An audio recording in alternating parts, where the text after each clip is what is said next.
అంటే మా పిల్లల యొక్క ప్రతిభను విశ్వవ్యాప్తం చేసినటువంటి టీఎస్ఆర్ట్ వాళ్ళకు ప్రత్యేక ధన్యవాదాలు తెలియజేస్తున్నాము. అదేవిధంగా విద్యార్థుల యొక్క ప్రతిభ చాలా ఉంటుంది కానీ దాన్ని వెలికి తీసే వాళ్ళు కూడా పాఠశాలలో ఉండడం అనేటువంటిది అది సాధారణ విషయం కాకపోవచ్చు, ఎక్స్ట్రాడినరీ అయితే. ఎందుకంటే ఈ కాలంలో ఉపాధ్యాయులు విద్యార్థుల పట్ల చదువు మట్టుకు చెప్పగలిగేటువంటి వాళ్ళు ఉన్నారు, చదువుతో పాటు ఇతర విషయాల్లో కూడా ప్రావీణ్యం గడించే విధంగా నేర్పరితనం చేసేవాళ్ళు కూడా ఉన్నారు. అయితే మా పాఠశాల ఒక మోటోతో ప్రారంభమైంది.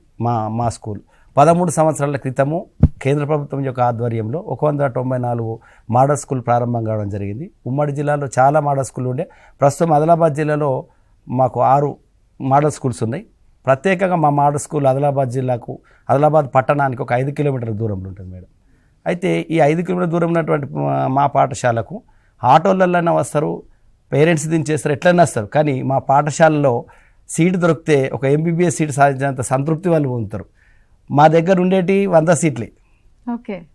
తర్వాత ఇతర క్లాసుల లోపల ఒక్కొక్క సీటు 2 సీట్లు అట్లా ఖాళీ ఉంటాయి. కానీ 800-900 మంది 1000 మంది కూడా అప్లై చేసుకుంటారు మేడం మా దగ్గర.